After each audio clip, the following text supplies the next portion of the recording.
আসসালামু আলাইকুম এভরিওয়ান, আমি আকিব রাজ টেকভার্স থেকে। তো আজকে টাইটেল থেকে বুঝতেই পারছেন আমার হাতে কি আছে।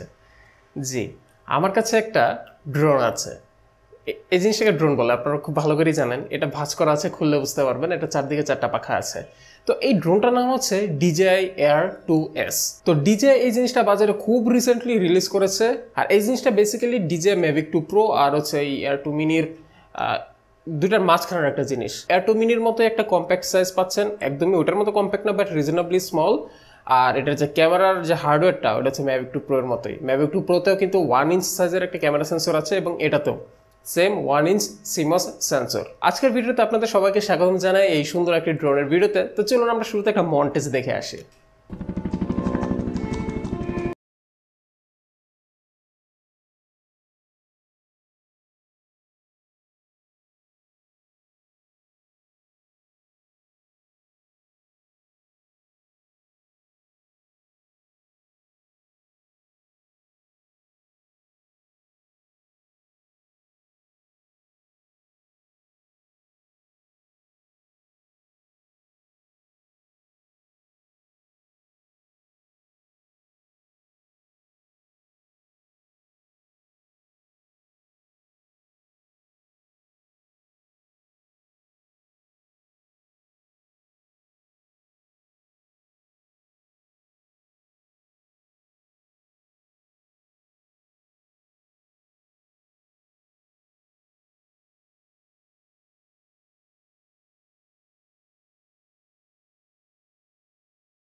অসংখ্য অসংখ্য ধন্যবাদ আমাদের আজকের ভিডিওর স্পন্সর ড্রোন স্কোয়ার। আপনারা জানেন যে ঢাকার ভিতরে মোস্ট পপুলার এবং সব থেকে ট্রাস্টেড একটি ড্রোন শপ হচ্ছে ড্রোন স্কোয়ার, এবং তারা সব ধরনের ড্রোন প্রোডাক্ট, স্পেশালি ডিজের প্রোডাক্টগুলো ইম্পোর্ট করে থাকে। একই সাথে তাদের কাছে বিভিন্ন ক্যামেরা হার্ডওয়্যারও পেয়ে যাবেন। তাদের শপটি কিন্তু রয়েছে বসুন্ধরা সিটি লেভেল 6-এ। আমাদের আজকের ড্রোনটির তাদের কাছে প্রাইসিং হচ্ছে সিঙ্গেল ব্যাটারি যেটা আসে শুধু ড্রোনটা, এটার দাম হচ্ছে 1,25,000-এর আশেপাশে। আর এটা যে ফ্লাইমোর কম্বো, অর্থাৎ 3টি ব্যাটারির যে কম্বোটা, সেটা কিন্তু পাওয়া যাবে 1,55,000 কি 60-এর মধ্যে। সব ধরনের পণ্যেরই প্রাইসিং আপ ডাউনের উপরই রয়েছে। তো এক্সাক্ট প্রাইস জানতে হলে অবশ্যই ভিজিট করবেন তাদের ফেসবুক পেজ এবং গ্রুপে। এবং 1 লাখ টাকার প্রাইস সেগমেন্টে আমার কাছে মনে হয়েছে এটা one and only best option. কেন বেস্ট মনে হয়েছে, কি কি ফিচার্স আছে না আছে, চলুন এগুলো নিয়ে আমরা একটু আলোচনা করি। DJI Air 2S এর সব থেকে নোটিসেবল আপগ্রেড হচ্ছে এবার এই ক্যামেরা সেন্সরটা। এটার ভেতরে দেওয়া হয়েছে 1 ইঞ্চি সাইজের একটি ইমেজ সেন্সর, যেটা 20 মেগাপিক্সেল রেজলিউশনের ফটো ক্যাপচার করতে পারে। এবং ভিডিওতে গেলে আপনারা এটাতে সর্বোচ্চ 5.4K পর্যন্ত রেকর্ড করতে পারবেন, এবং 4K তে 60 FPS রেকর্ডের অপশন রয়েছে। আরও পাচ্ছেন 2K এবং 1080p রেজলিউশনে রেকর্ড করার ক্ষমতা, এবং 1080p তে 120 FPS পর্যন্ত রেকর্ড করা যায়। তো এই সেন্সরটা বেসিক্যালি Mavic 2 Pro এর মতোই সেম সাইজ, তবে এটাতে আপনারা কিন্তু একটা এক্সট্রা বেনিফিট পাচ্ছেন, সেটা হচ্ছে এটাতে 5.4K পর্যন্ত আপনারা রেকর্ড করতে পারবেন, যেটা আবার Mavic 2 Pro তে কিন্তু আপনারা জাস্ট সর্বোচ্চ 4K পর্যন্ত লিমিটেড। তো এই দিক থেকে এই ক্যামেরাটা অবশ্যই আগে আছে। এমনকি এটার 4K ভিডিওটা কিন্তু 150 মেগাবিটস পার সেকেন্ডে রেকর্ড হয়ে থাকে, যেখানে Mavic 2 Pro তে কিন্তু 100 মেগাবিটসের রেকর্ড হয়। সো এই জিনিসটা কিন্তু মাথায় রাখবেন, কেননা এই ধরনের ড্রোন ইউজ করতে গেলে এবং এই 150 মেগাবিটস পার সেকেন্ডের ভিডিও রেকর্ড করতে গেলে কিন্তু আপনার সুপার হাই স্পিড একটা মেমোরি কার্ড লাগবে, যেগুলো বাজারে মোটামুটি কস্টলি।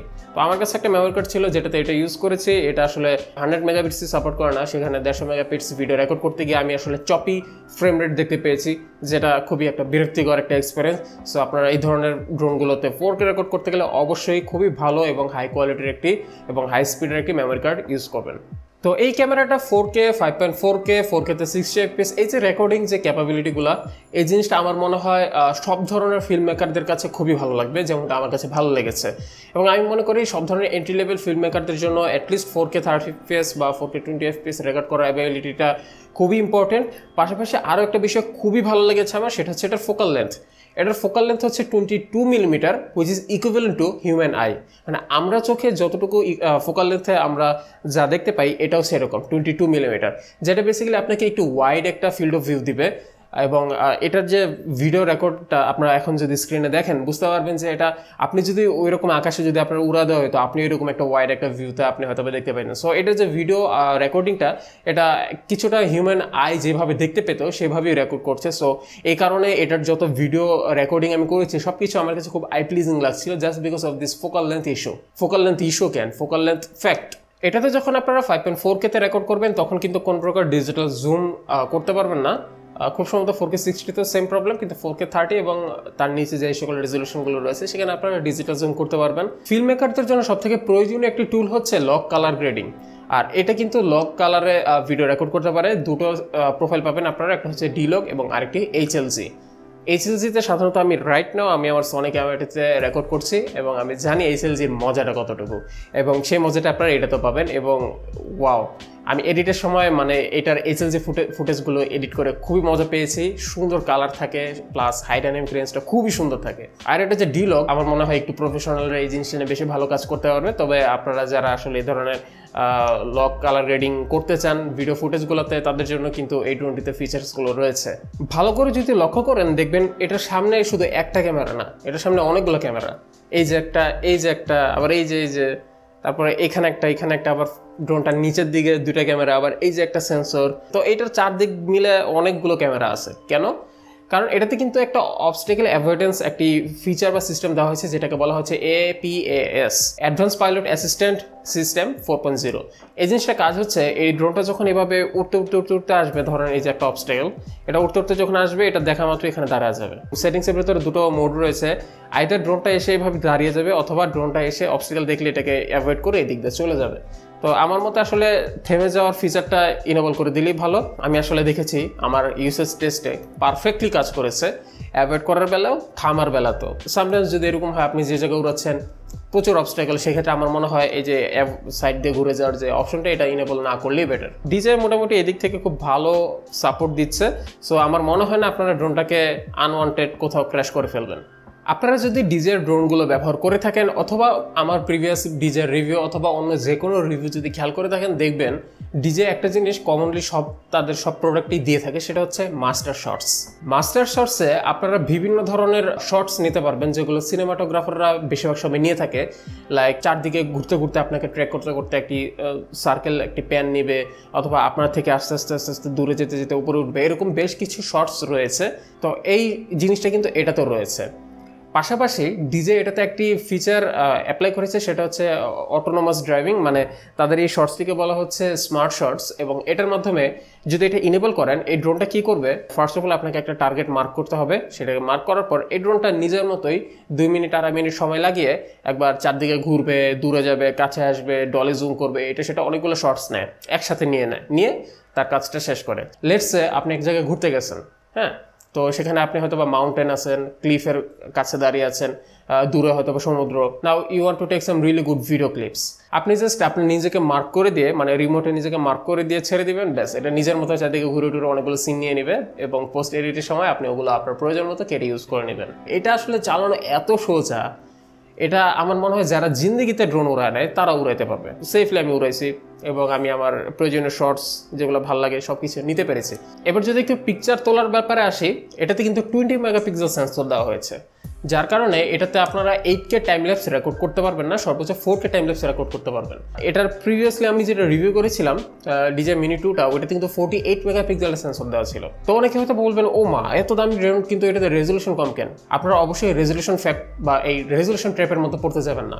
ওইটাতে অনেক ছোট সেন্সর, এটাতে 1 ইঞ্চি সেন্সর, এটার মধ্যে কিন্তু বিশাল পার্থক্য, রেজলিউশনটা ফ্যাক্ট না। তো যেহেতু 20 মেগাপিক্সেল তাই এটাতে আপনারা 8K টাইম ল্যাপসটা শুট করতে পারবেন না, বা হাইপার ল্যাপস যেটা ওইটা আপনারা শুট করতে পারবেন না।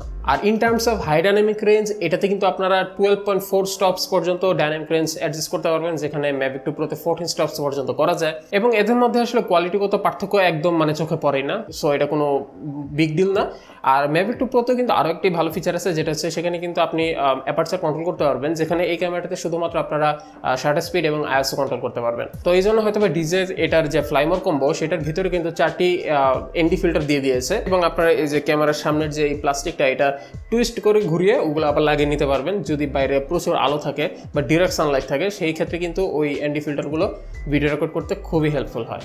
ও আর বাই দ্য ওয়ে এটার যে ফ্লাইমোর কম্বো 3টা ব্যাটারি টোটাল সেটার দাম কিন্তু $1300 এবং আমাদের স্পন্সরের কাছে কিন্তু 1,55,000 সামথিং, অলমোস্ট প্রায় 20-25-30 হাজার টাকা এক্সট্রা এবং আমি মনে করি এটা ওয়ার্থ ইট। কেননা এটার যে একটা ব্যাটারি এটা হচ্ছে ডিজে অফিসিয়ালি ক্লেম করছে এটা 31 মিনিটসের মতো ব্যাটারি ব্যাকআপ দেয়, কিন্তু ফিল্ম মেকিং এর কাজগুলোতে কিন্তু লম্বা সময় একটা ব্যাটারি ব্যাকআপের প্রয়োজন পড়ে, স্পেশালি যদি আপনি কোনো একদিন একটা শুটে বেরোলেন সেক্ষেত্রে কিন্তু দেখা গেছে যে আপনার অ্যাটলিস্ট 2টা ব্যাটারি লাগবে। আমার কাছে যেহেতু ফ্লাইমো কম্বো এসেছিল এবং 3টা ব্যাটারি একবারে শেষ করার পর ফুল চার্জ করতে আমার প্রায় 5.5 ঘন্টার মতো লেগেছে, না 6 ঘন্টার মতো লেগেছে, মানে 3টা ব্যাটারি ফুল হইতে। তো একটা ব্যাটারি অ্যাভারেজে 2 ঘন্টার মতো সময় নেয়। এটার যে বক্সে একটা চার্জার আসছে ওটা একটা ল্যাপটপের চার্জারের মতো দেখতে, ওটা দিয়ে আর কি চার্জ করতে হয়। ড্রোনটির ব্যাটারিকে টেস্ট করতে আমি 3টি স্টেপস চালিয়েছি। প্রথমটি হচ্ছে full time 4K recording 30 FPS এ নর্মাল মোডে। ড্রোনের রিমোটের মধ্যে দেখবেন যে 3টা মোড আছে, সিনে, নর্মাল এবং স্পোর্টস মোড। সিনে মোডে খুব স্মুথলি ড্রোনটা মুভ করবে, নর্মাল মোডে নর্মাল একটু ফাস্ট, আর আর স্পোর্টস মোডে 64 to 65 km/h স্পিডে এটা উঠতে থাকে। আর যদি বাতাসের অনুকূলে যান অলমোস্ট 80 কিলোমিটার টাচ করে। আমি 80 কিলোমিটার পর্যন্ত টাচ করেছি আর ইট ওয়াজ লাইক রকেট, বুম, আকাশে উপর যাচ্ছে। যাই হোক, আচ্ছা যেটা বলছিলাম যে প্রথম টেস্টে ছিল ফুল টাইম 4K 30 FPS এর রেকর্ডিং এবং আমি ফুল টাইম একটা রেকর্ড করে টোটাল 22 মিনিটের মতো একটা ব্যাটারি ব্যাকআপ পেয়েছি। এবার দ্বিতীয় টেস্টটা আমি করলাম একটু মিক্সড একটা টেস্ট, মানে কিছু সময় আমি 4K 30 FPS এ রেকর্ড করেছি, কিছু সময় সিনে মোডে উড়াচ্ছি, আবার কিছু সময় নর্মাল মোডে উড়াচ্ছি, আবার কিছু সময় উইদাউট ভিডিও রেকর্ডিং উড়াচ্ছি। এই মিক্সড একটা ইউসেজে আমি এটাতে 28 মিনিট পর্যন্ত video recording total time flight time পেয়েছি একটা ব্যাটারি থেকে।